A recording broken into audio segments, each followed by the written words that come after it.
Bonjour, bienvenue dans la série sur l'électrodynamique classique. Donc nous allons parler de la loi de Biot-Savart. Alors en 1819, Ørsted a observé qu'un fil parcouru d'un courant électrique déviait des dipôles magnétiques permanents placés dans son voisinage. Le courant électrique était donc la source de la densité de flux magnétique.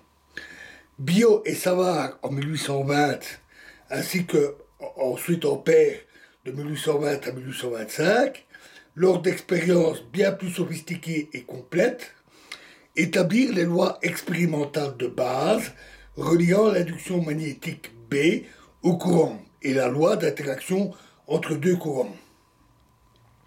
Bien qu'Ampère les formulait différemment, surtout avec le langage et connaissances de l'époque, la loi fondamentale est la suivante.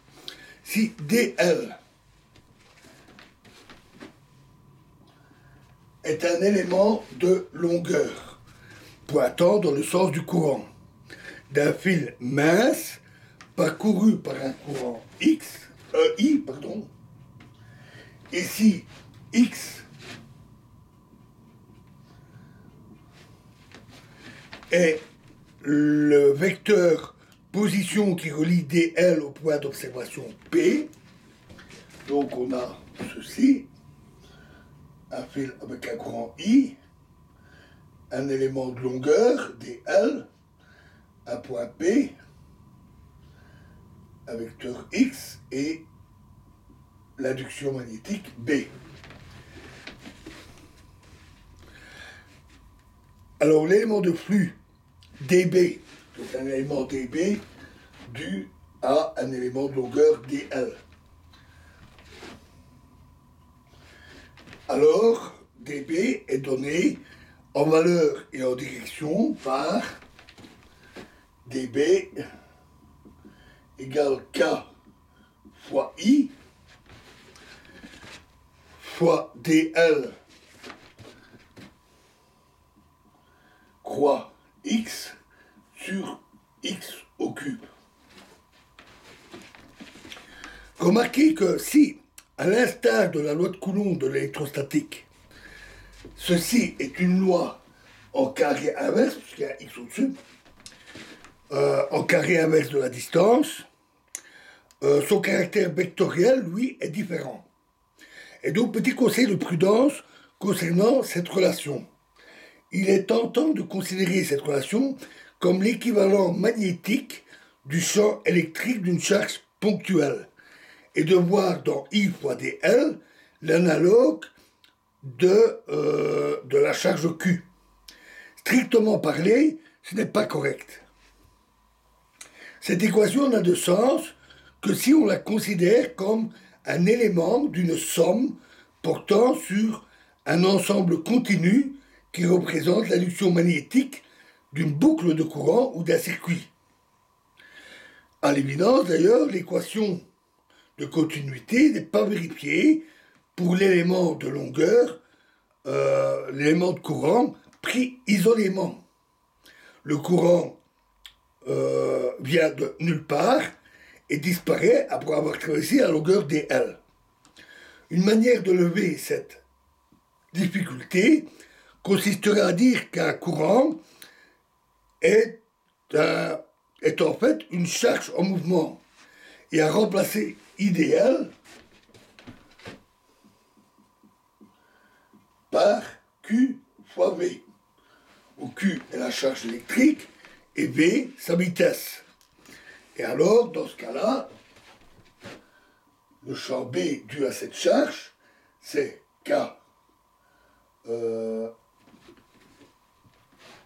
KQ, fois V croix X sur X au cube.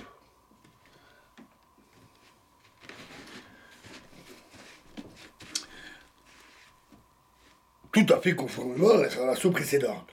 Mais cette expression dépend du temps. Et de plus, elle n'est valide que pour des charges dont les vitesses sont faibles devant la vitesse de la lumière. Et dont on peut négliger les accélérations. Nous verrons les effets des accélérations sur les charges plus tard. Comme nous considérons ici des champs magnétiques stationnaires, nous nous en tiendrons à la première relation en l'intégrant sur des circuits pour obtenir un résultat physique. Alors il y a apparemment une contradiction, ici une contradiction. Après tout, les courants sont des charges en mouvement. Comment la première relation, une fois intégrée, peut-elle donner des résultats exacts, alors que l'autre n'est qu'une approximation? La réponse est que cette relation ne s'applique qu'à une seule charge. À une seule charge à la fois. Si on a un système de charge et qui se déplace de sorte qu'à mesure que l'unité de charge tend vers zéro et que le nombre de charges tend vers l'infini, ces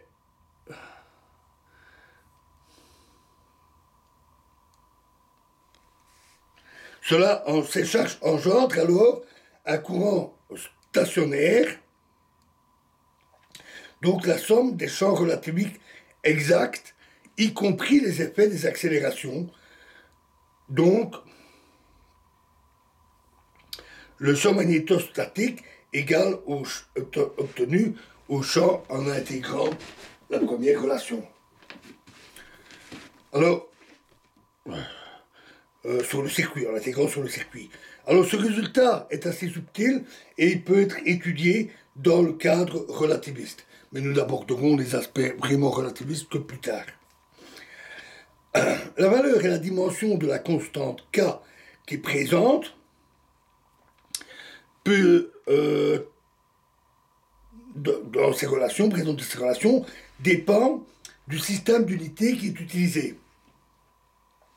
Dans le système d'unité de Gauss, système dans lequel le courant se mesure en unité électrostatique et l'induction magnétique en unité magnétique, cette constante K se révèle être empiriquement égale à 1 divisé par C, où C est la vitesse de la lumière. Vitesse de la lumière dans le vide. Donc K égale 1 sur C.